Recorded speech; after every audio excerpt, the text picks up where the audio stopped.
Meu nome é Hamilton Coimbra Carvalho, eu trabalho no setor público há aproximadamente 15 anos e venho estudando formal e informalmente o tema do comportamento humano em diversos contextos.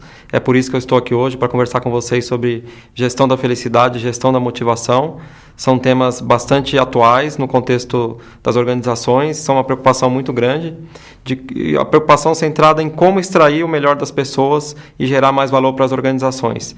Esse é um tema bastante importante para a gente que trabalha no setor público, que nós precisamos gerar valor para a organização, valor para a sociedade e, ao mesmo tempo, criar uma combinação que favoreça extrair o melhor de cada profissional.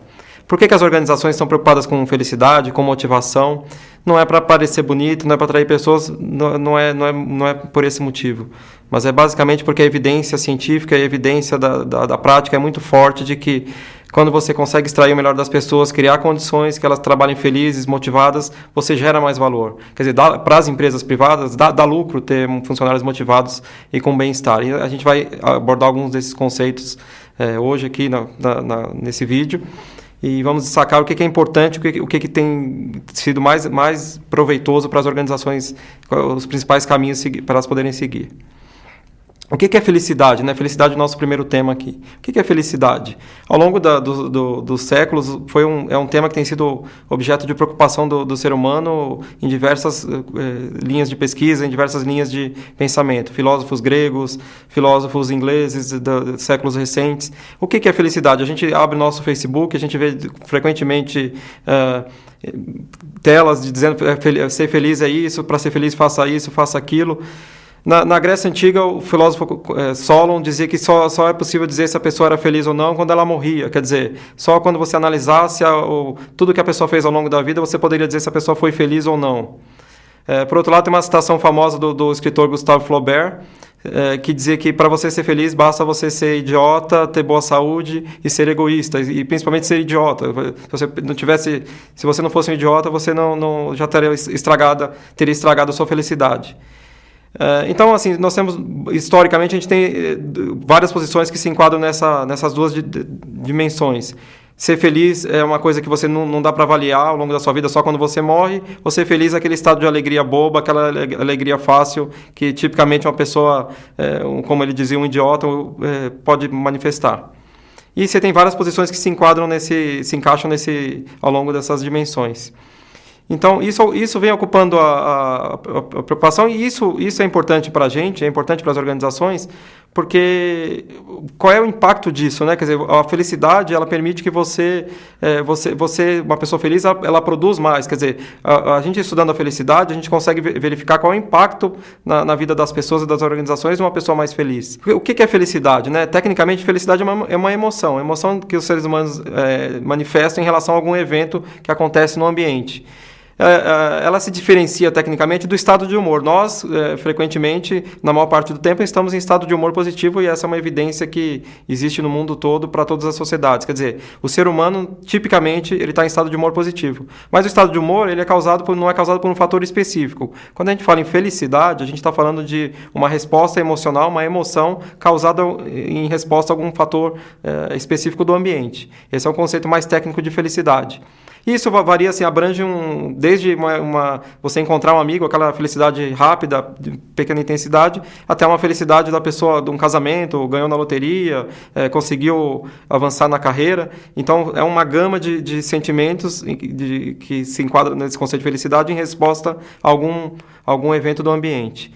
E inicialmente a preocupação era realmente estudar apenas essa felicidade, essa reação emocional nas pessoas e nas sociedades. Mas depois passou-se a verificar que só isso era pouco. Quer dizer, você quando está estudando felicidade, as pessoas são felizes, né, em determinadas situações, mas as pessoas também estão preocupadas se a vida delas é satisfatória ou se não é satisfatória. Então, isso demandou uma preocupação em se estudar a satisfação com a vida. Quer dizer, não só a felicidade, não só aqueles estados do dia a dia que você está feliz, mas também a satisfação com a vida, a avaliação que você faz, se a sua vida é produtiva, se a sua vida leva aos objetivos que você pretende e se a sua vida atende uma série de dimensões que você se propõe. O filósofo John Stuart Mill, ele dizia já há alguns séculos atrás que é melhor você ser um Sócrates insatisfeito do que ser um tolo satisfeito. É melhor você ser um ser humano insatisfeito do que ser um porco satisfeito. Quer dizer, essa é a ideia. Quer dizer, não adianta... A felicidade é muito pouco para você definir a qualidade de vida da pessoa. Então, passou-se a se preocupar também ao longo do tempo com a satisfação com a vida, não só apenas com a felicidade. Depois esse conceito foi evoluindo. Quer dizer, não adianta só olhar só a felicidade e satisfação com a vida. Também é importante avaliar o quanto de emoções negativas a pessoa é sujeita ao longo do dia, ao longo da sua vida. Porque a pessoa, às vezes, pode ter um nível adequado de emoções positivas, ela pode estar relativamente satisfeita com a sua vida, mas ela pode estar sujeita a um nível de estresse, a um nível de ansiedade, a um nível de preocupação, que, inclusive, gera efeitos bastante negativos para a sua saúde. Quer dizer, não adianta a pessoa ser apenas ter um nível adequado de felicidade. Ela precisa também ter um nível mínimo, né? Quer dizer, um nível que é necessário, mas um nível mínimo de emoções negativas. E, por fim, uma conceituação bem mais recente nessa área de felicidade e bem-estar, é você analisar a felicidade de um ponto de vista do que se chama, até os gregos antigos chamavam de bem-estar eudaimônico. O que é isso? Você analisar se a pessoa está conseguindo não apenas estar satisfeita com a sua vida, mas se ela consegue ter uma vida rica, produtiva para a sociedade, se ela consegue alcançar seus objetivos, se ela consegue ter significado na vida. Então é um conceito de bem-estar, né? Aí já não se fala mais tanto de felicidade, mas sim de bem-estar. É um conceito de bem-estar bem mais amplo, né? Que abarca uma série de fatores. Isso é importante, daqui a pouco a gente vai falar das implicações disso para o trabalho. Mas antes de entrar nessa área relacionada com o trabalho, vamos falar de alguns correlatos comuns associados com a felicidade. O que as pessoas imaginam, né, que tem relação com a felicidade? A idade, a predisposição que a pessoa nasce. Tem pessoas que nascem já com uma predisposição para ser mais otimista, mais extrovertida. A questão do dinheiro, a questão do casamento, tudo isso tem relação com a felicidade. E agora, o que é interessante quando você analisa esses correlatos é que eles não são necessariamente causa ou consequência, eles são causa e consequência. Quer dizer, as pessoas que são mais felizes, elas frequentemente elas ganham mais e ganham mais salário ao longo da vida, elas se casam mais do que as outras. E, por outro lado, as pessoas que são, por exemplo, casadas, elas são mais felizes, na média. As pessoas que avançam na carreira também são mais felizes. As pessoas que têm uma saúde melhor, elas são mais felizes e, por outro lado, a felicidade favorece que ela tenha uma boa saúde. Então, são geralmente causa e consequência, não são só não é uma via de mão única entre esses fatores. E, por exemplo, idade, né? As pessoas, tipicamente, elas têm um vale ao longo da vida, quer dizer, conforme elas vão avançando, saindo da adolescência, entrando na vida adulta, elas têm uma queda no nível de felicidade na média, e conforme elas vão envelhecendo, esse nível de felicidade vai aumentando. Quer dizer, as pessoas mais idosas, tipicamente, demonstram um nível de felicidade maior, melhor, em relação ao passado delas, na média. Casamento, né? Casamento, a evidência é muito clara, ela diz que, no geral, na média, as pessoas casadas são mais felizes. Não quer dizer que as pessoas solteiras sejam mais infelizes ou estão destinadas a serem felizes. Não. Frequentemente, pessoas solteiras que têm um bom círculo de relacionamento social, isso é um fator importante, elas têm um nível de felicidade parecido com as pessoas casadas. Filhos, né? Filhos é uma coisa bem interessante. Os filhos, você pega... Tem vários estudos que comparam a satisfação dos casais com a vida conjugal, antes de filho e depois de filho, né? Quer dizer, também é a mesma coisa, dá uma queda, né? É uma queda... Porque o filho, qual é o impacto que o filho traz na nossa vida? Ele traz muita emoção positiva, muita alegria, mas ele também traz muita emoção negativa, estresse, ansiedade, preocupação e por outro lado, ele traz uma coisa muito importante, que é significado para a nossa vida. Mas, se você for analisar a satisfação dos casais ao longo do tempo, tipicamente ele cai na média, né? Ele vai caindo com os filhos até um vale, que é a adolescência, e depois da adolescência, que geralmente tem uma propensão a ter mais trabalho, né, com os filhos, aí esse nível de satisfação conjugal volta a aumentar. É curioso isso, né? E a gente se preocupa muito com o dinheiro, né? Qual é o efeito do dinheiro na nossa vida? A gente vai falar já qual é o papel do dinheiro na felicidade, que é uma coisa que frequentemente as pessoas têm concepções incorretas sobre isso. Quais são os benefícios da felicidade, né? Aqui eu estou falando de felicidade como emoção, o percentual razoável que você tem ao longo do seu dia, do seu cotidiano, de emoções positivas espalhadas ao longo do seu dia, ao longo da sua semana ou da sua vida.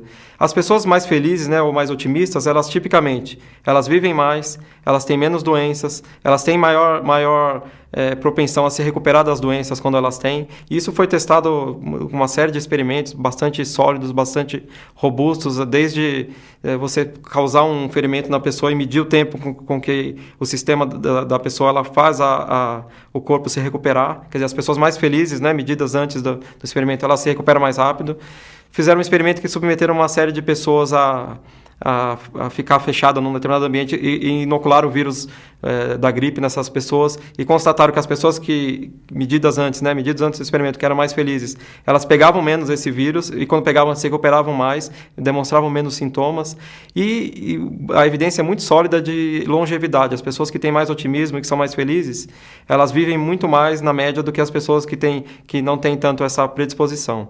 E daqui a pouco a gente vai falar, assim, e se essa é uma predisposição que a pessoa ela nasce com essa predisposição genética a ser mais otimista ou ser mais extrovertida, ou alguns traços individuais que favorecem a felicidade, e isso interage, né, com o desenvolvimento dela na família, na sociedade, e isso chega com a pessoa adulta mais otimista ou mais pessimista, e isso, na verdade, tem uma distribuição pela população, né? Quer dizer, você tem como se fosse fazer uma curva normal, então você tem uma metade da população, grosso modo, mais otimista, uma metade mais pessimista. Geralmente as pessoas estão no meio dessa dimensão, né? Quer dizer, não estão nos extremos, mas todo mundo conhece, né, pessoas que estão nesses extremos, pessoa extremamente otimista, pessoa extremamente pessimista. Mas e se você não está nessa metade que é otimista? Como é que você faz para ter uma vida plena, uma vida feliz no trabalho, na sua vida? A gente vai falar daqui a pouco sobre isso. Qual é um dos grandes fatores associados com a felicidade?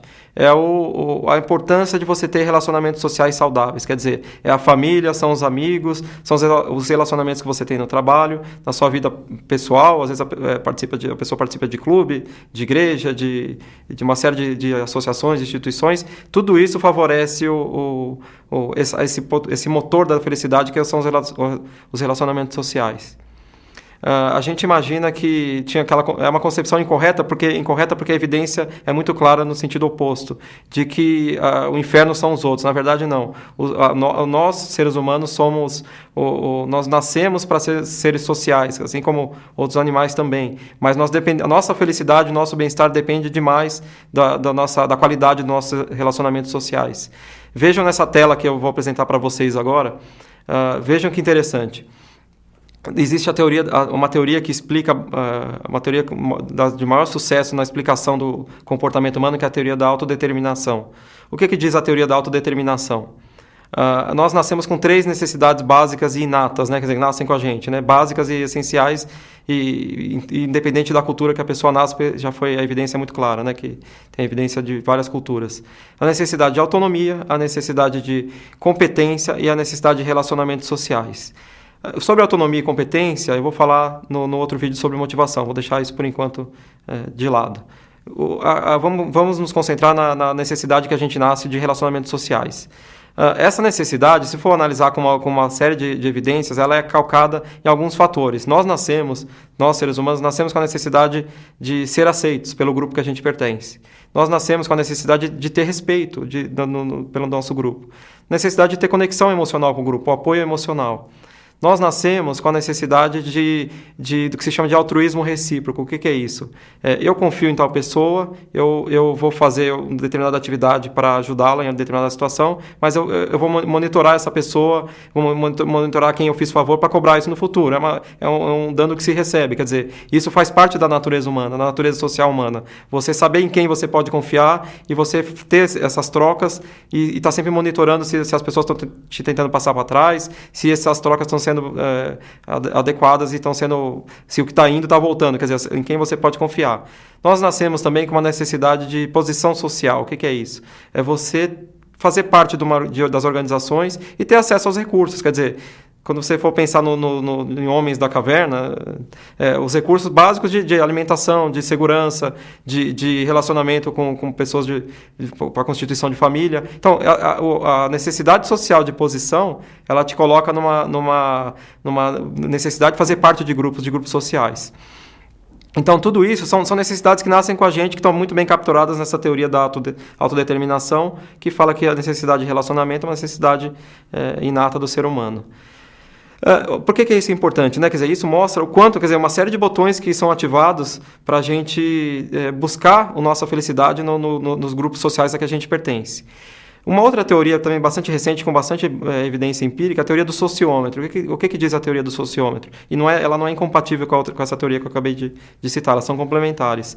A teoria do sociômetro diz que a gente navega no mundo social e a gente tem um módulo que nasce com a gente automático, evolutivo, que a evolução nos deu, de medir o nosso valor no grupo que a gente pertence. Então, é uma coisa automática, quer dizer, a gente está sempre, é como se fosse um velocímetro de carro, né? A gente sempre tem uma medição do valor que a gente tem nesses grupos. E isso, o que a teoria diz, e a evidência confirma, a base da nossa autoestima, ela vem dessa leitura do sociômetro. Quer dizer, a nossa autoestima, ela não causa o nosso bem-estar no grupo. Não, o fato de a gente ser aceito no grupo, a gente estar bem enquadrado no grupo, ter essas trocas emocionais que a gente precisa nos grupos sociais, isso eleva o nosso sociômetro e isso, por sua vez, eleva a nossa autoestima. E qual é a implicação disso para a gestão da felicidade nas organizações? Nós, como seres humanos, né, nós temos essa necessidade também de previsibilidade e ordem no ambiente. Nós estamos sempre monitorando as pessoas e os grupos que a gente pertence. Então, nós estamos sempre monitorando se a gente está sendo tratado com justiça, se as pessoas estão sendo coerentes, né? Reparem nos relacionamentos sociais, esse relacionamento que vocês têm, inclusive com cônjuge e com namorado. A gente está sempre cobrando coerência da outra pessoa. A gente está cobrando justiça, coerência e fazendo julgamento de confiança. São esses 3 julgamentos básicos que a gente faz em relacionamento social. E isso é importante para as organizações, porque a liderança das organizações, como é a questão, o chefe, né, tipicamente, as equipes de trabalho e a cultura organizacional, elas são a matéria-prima para esses julgamentos. Eles são a matéria-prima para essa leitura que o sociômetro faz. E são a matéria-prima para a gente, adaptação ótima nossa ao ambiente e para nosso sentimento de felicidade e para a nossa produção, para a gente consiga contribuir com o nosso trabalho da melhor forma possível. Se você não se sentir bem no grupo a que você pertence, ou na organização, dificilmente você vai ter condições de contribuir na melhor forma que você poderia. Então, isso é importante. Quer dizer, a gente não pode esquecer, quando fala de felicidade e bem-estar, da importância das organizações sociais e dos grupos que a gente pertence. Agora, falando um pouco, ainda falando de felicidade, de adaptação, né? É uma coisa bastante interessante. Ao que a gente se adapta e ao que a gente não se adapta. A gente se adapta, por exemplo, a bens materiais, né? O termo conhecido é esteira hedônica, quer dizer, você pode comprar um carro hoje que te dá uma satisfação muito grande, uma felicidade grande, mas daqui a um ano, esse carro já não te dá mais o mesmo nível de satisfação. E aí você está andando como se estivesse andando no mesmo lugar, quer dizer, você não sai do lugar, você está sempre procurando um bem material que vai, na esperança de te dar uma satisfação, uma felicidade maior, mas realmente a gente se adapta aos bens materiais, quer dizer, o nível de prazer, o nível de recompensa hedônica que esses bens nos dão, ele é muito transitório. A gente se adapta a uma série de circunstâncias da vida, né? Uma série de pesquisas que são feitas com pessoas que sofreram acidente, pessoas que ganharam na loteria, desde que esse acidente, ou desde que essa loteria, que esse prêmio da loteria não tenha rompido o círculo social da pessoa, o círculo prévio, as pessoas se adaptam perfeitamente. Elas voltam depois de um tempo, quer dizer, elas têm, no caso de um acidente, né, um baque, mas depois de certo tempo elas voltam a exibir um nível de felicidade similar ao que elas tinham anteriormente. E a gente não se adapta a algumas coisas que realmente têm impacto na nossa vida. Barulho, a adaptação é imperfeita. Dores crônicas, por exemplo, dor nas costas, né? É uma coisa que as pessoas não se adaptam. Sexo, né? Felizmente as pessoas não se adaptam, senão não procurariam sempre fazer. Mas, assim, no geral, considerando as circunstâncias da vida, considerando os bens materiais, a gente se adapta. Então, e a gente não sabe disso. Frequentemente a gente age imaginando que não vai se adaptar e acaba tomando decisões que não favorecem o nosso bem-estar. Agora nós vamos falar de um conceito bastante importante, porque a gente vai falar para o final desse vídeo, daqui para frente, que é o conceito de eu da experiência e eu da memória. O que é isso, né? Esse conceito foi proposto pelo pai da economia comportamental, que é o Daniel Kahneman, que é inclusive o ganhador do Prêmio Nobel de Economia em 2002, mas na verdade a economia comportamental ela é muito calcada em psicologia, e ele analisando uma série de evidências que existem ao longo dessas últimas décadas, ele foi muito feliz em capturar esses 2 conceitos da seguinte forma. A gente, né, no nosso dia a dia, a gente está sujeito a uma série de... Imagina que você vai fazer uma viagem.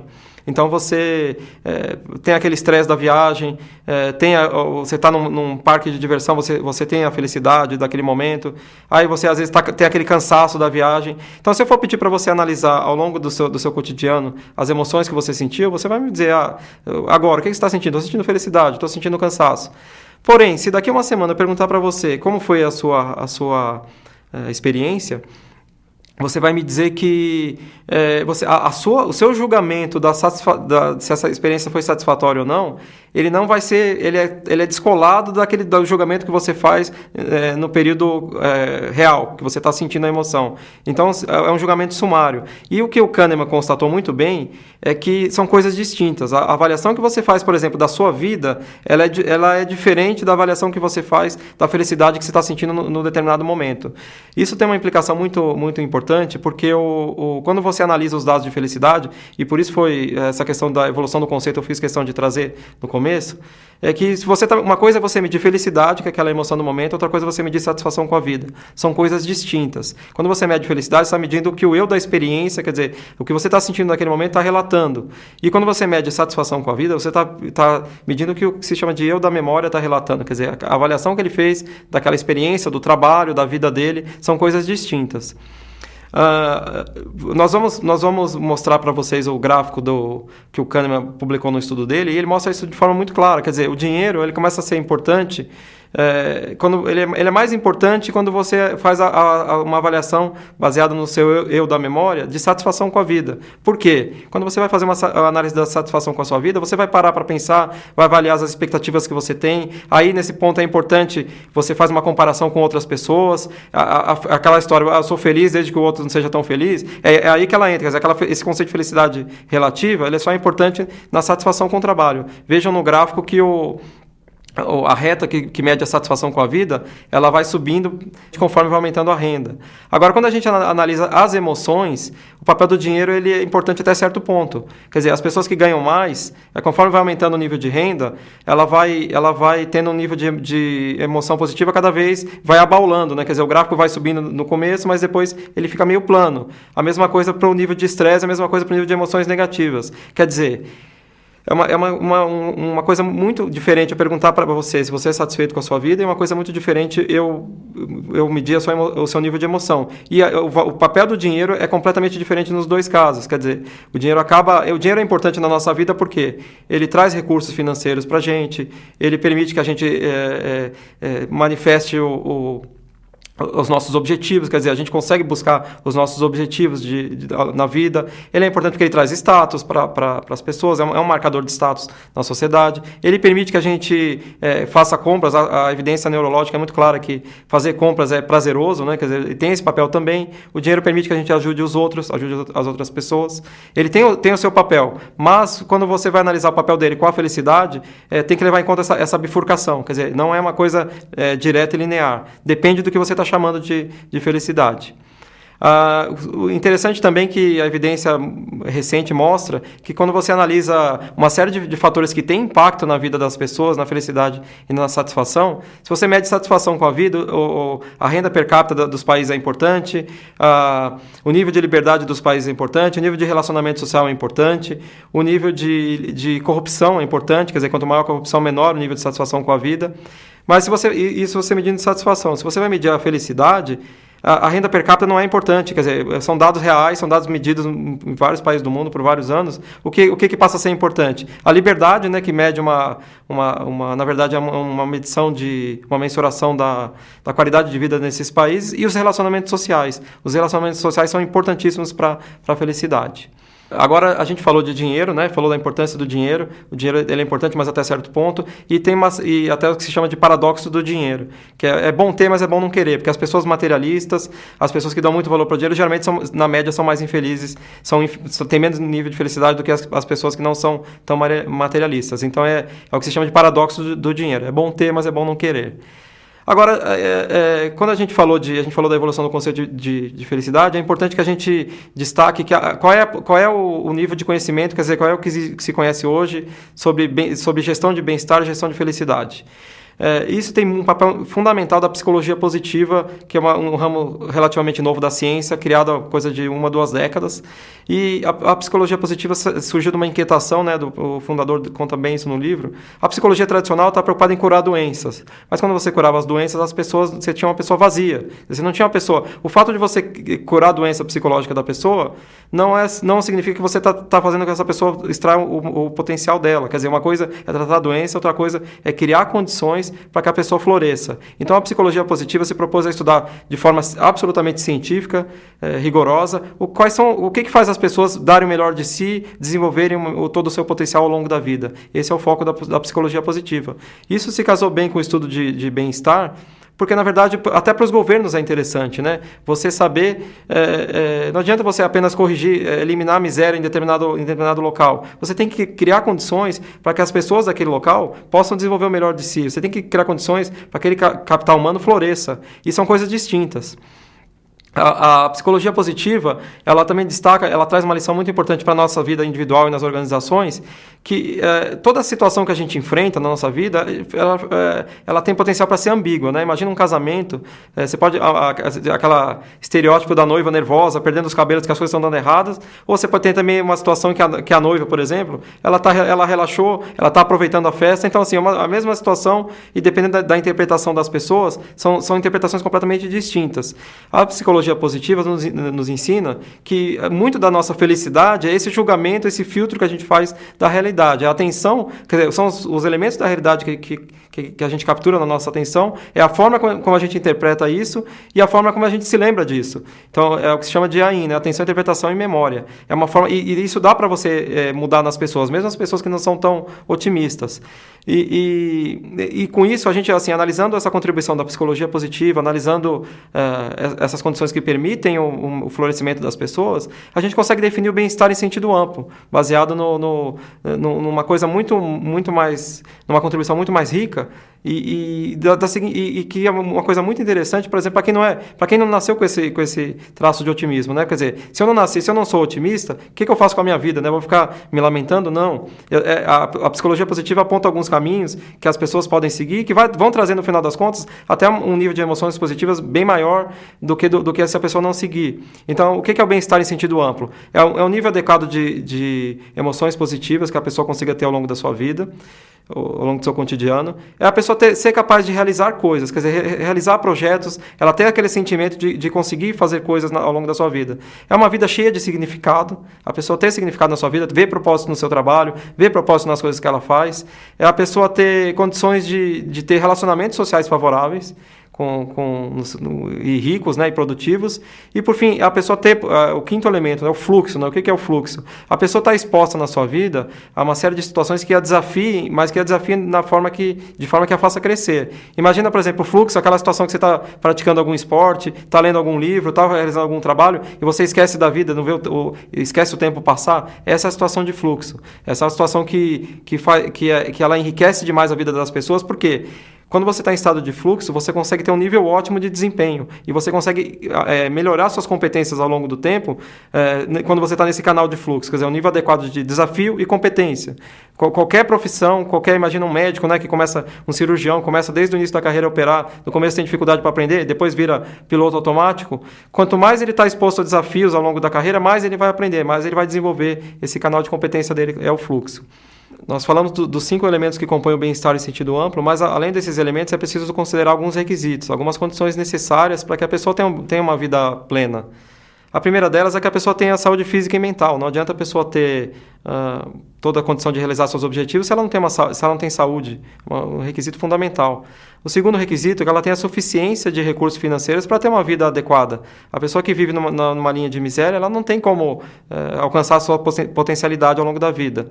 Ela precisa também ter resiliência para lidar principalmente com situações de emoções negativas. Quer dizer, você ao longo da vida, você vai se deparar com uma série de situações que não são prazerosas. São situações tristes, são situações que te dão frustração. Você precisa ter condições de lidar com isso, porque senão você não pode usar isso para crescer. Às vezes um obstáculo que a vida te impõe te derruba. Então, a sua resiliência, e é uma coisa que você pode ser treinada, pode ser ensinada, é uma condição necessária para que você tenha bem-estar. E por fim, além da resiliência, você precisa ter um trabalho satisfatório. Não adianta você ter um trabalho que seja insatisfatório, que não atenda às suas expectativas, que te deixe com sentimento de injustiça, que você não sinta que está sendo bem aproveitado, porque o trabalho é uma parte muito importante da nossa vida e ele não pode, os efeitos dele acabam se espalhando para a nossa vida. Então, o trabalho satisfatório é uma condição necessária para uma vida com bem-estar em sentido amplo. As evidências científicas são muito claras, né? Que as pessoas que têm bem-estar no trabalho, que elas têm um nível adequado de emoções positivas e se sentem bem, têm um bom ambiente de trabalho, um ambiente colaborativo, elas produzem mais, elas são mais criativas, elas tomam melhores decisões, elas têm uma coisa fundamental para qualquer organização, que é cidadania organizacional. Você está disposto a ajudar a fazer mais do que aquilo que está no seu trabalho tradicional em prol da organização. Vejam essa tela que nós vamos falar agora bastante interessante sobre paradoxos, né? Toda organização se depara com paradoxos na sua gestão. E um paradoxo importante, né? Quer dizer, a organização tem que lidar com o curto prazo, tem que lidar com o longo prazo, ela tem que lidar com a inovação e, ao mesmo tempo, ela tem que continuar funcionando do jeito tradicional para poder produzir o que é esperado dela. É um paradoxo, são situações conflitantes. Um paradoxo que é interessante para a gente é o paradoxo relacionado com a identidade.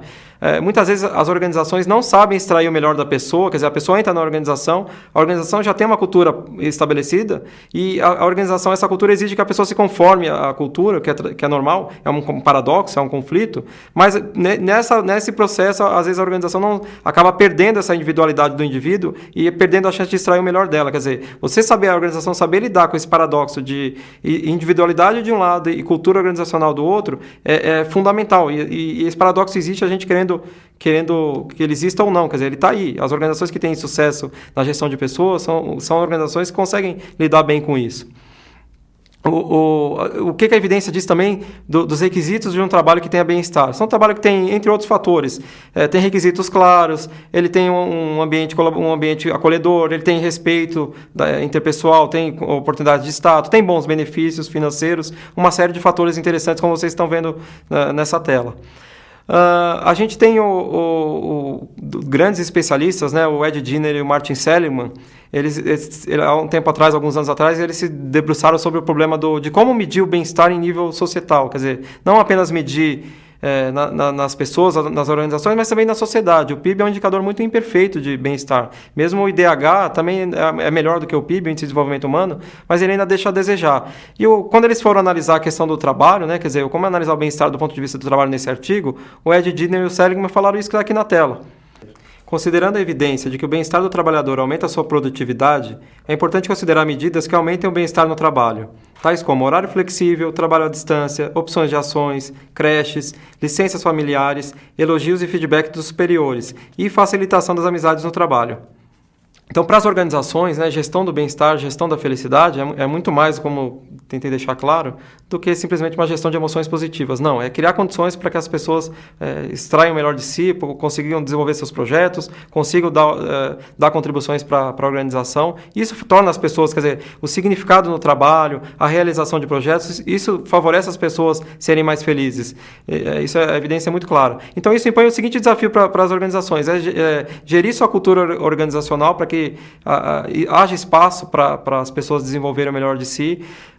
A questão da liderança, as lideranças precisam criar ambientes colaborativos, precisam saber dar feedbacks produtivos e uma série de desafios relacionados com essa atuação. E também um outro desafio interessante que algumas organizações têm seguido é o redesenhar o trabalho. O que é redesenhar o trabalho? O trabalho, na verdade, como se fosse uma série de caixinhas, né? O nosso trabalho tradicional. É você adequar o perfil das pessoas ao trabalho que elas têm, a essas caixinhas, e você tem caixinhas que você pode jogar para lá, jogar para cá, buscar uma caixinha hoje que não é feito e colocar na atribuição da pessoa, mas você está disposto a questionar os limites do trabalho, do trabalho como ele é feito hoje. Está disposto a inovar na gestão de pessoas. E por que tudo isso que eu falei, né, quer dizer, um conhecimento bastante robusto, bastante forte, veio para ficar, atraiu a atenção das organizações nos últimos anos, organizações de ponta têm aplicado esses conceitos, então, assim, não continuariam aplicando se não desse lucro, se não desse resultados melhores. São organizações, infelizmente, ainda minoria, mas eu acho que é uma tendência irreversível. Mas por que para a gente é difícil a gente aceitar, né, ou mudar o nosso modo de ver o ser humano no trabalho? E aí, o principal ponto é o que se chama de disracionalha. O que é disracionalha? Você não está disposto a questionar as suas crenças, ou você não está disposto a mudar as suas crenças em função das evidências, ou por uma série de vieses, a gente tende a olhar para a realidade com os nossos modelos mentais e olhar para a realidade num modo confirmatório, quer dizer, confirmar aquilo que a gente acredita. A gente não tem essa predisposição para questionar e para aceitar ideias novas. É difícil, não é impossível, tanto que as organizações estão conseguindo, mas o principal obstáculo para a gente trazer isso para a nossa vida é estar disposto a se questionar. E é um processo naturalmente desconfortável. O pesquisador Dan Ariely, que é professor da Universidade de Duke, bastante influente na área de economia comportamental, ele chama isso aí de teoria da escova de dente, né? Todo mundo precisa de uma escova de dente, desde que seja a sua. Quer dizer, vem uma pessoa com uma ideia nova, é difícil a gente aceitar. Não quero a escova de dente da outra pessoa, eu quero a minha. É um processo, é uma tendência natural humana, mas é uma necessidade de questionamento que é primordial para que você consiga avançar nas organizações e na gestão do bem-estar das pessoas. E, assim, para encerrar esse módulo, eu gostaria de citar o Dee Hock, que é o fundador da Visa, né? A Visa de cartão de crédito, todos conhecem. É muito interessante essa situação e se aplica como poucas situações a esse caso que a gente está conversando. Não há nada que temamos mais do que fazer o questionamento dos nossos modelos mentais, pois nós somos nossas ideias, percepções e conceitos, mesmo que inadequados. Abrir mão de qualquer parte do nosso modelo mental da realidade pode parecer pior do que perder um olho, mas é condição necessária para a evolução dos indivíduos e organizações. Quanto mais arraigados esses modelos, mais difícil é perceber e entender a natureza das mudanças que ocorrem ao nosso redor e que demandam sua revisão. Com isso, a gente encerra esse módulo de gestão da felicidade. Fizemos um panorama do setor, esse ramo do conhecimento, e nós vamos, no próximo módulo, falar de gestão da motivação, um tema muito importante para as organizações. Obrigado.